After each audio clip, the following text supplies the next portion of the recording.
Those who stand for nothing fall for everything. Men give me credit for some genius. All the genius I have lies in this: when I have a subject in hand, I study it profoundly.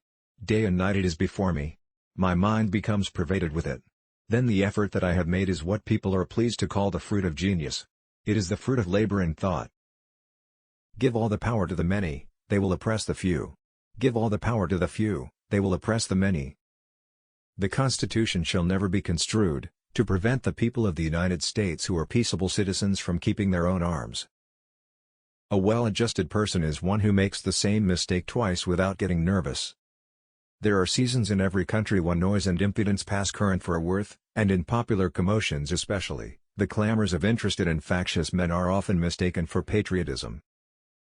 There are approximately 1,010,300 words in the English language, but I could never string enough words together to properly express how much I want to hit you with a chair.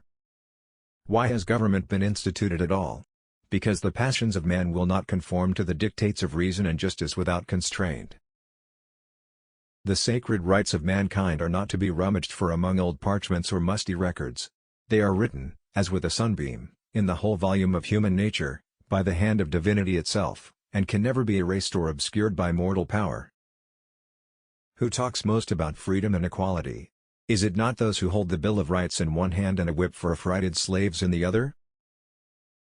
It has been frequently remarked that it seems to have been reserved to the people of this country to decide, by their conduct and example, the important question, whether societies of men are really capable or not, of establishing good government from reflection and choice, or whether they are forever destined to depend, for their political constitutions, on accident and force.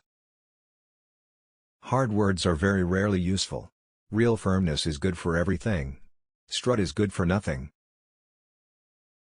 The best we can hope for concerning the people at large is that they be properly armed. For in politics, as in religion, it is equally absurd to aim at making proselytes by fire and sword. Heresies in either can rarely be cured by persecution. If we must have an enemy at the head of government, let it be one whom we can oppose, and for whom we are not responsible. It will be of little avail to the people, that the laws are made by men of their own choice, if the laws be so voluminous that they cannot be read, or so incoherent that they cannot be understood. The best we can hope for concerning the people at large is that they be properly armed. Men often oppose a thing merely because they have had no agency in planning it, or because it may have been planned by those whom they dislike. The sacred rights of mankind are not to be rummaged for among old parchments or musty records.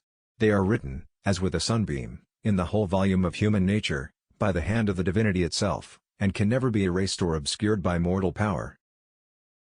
Unless your government is respectable, foreigners will invade your rights, and to maintain tranquility, it must be respectable. Even to observe neutrality, you must have a strong government.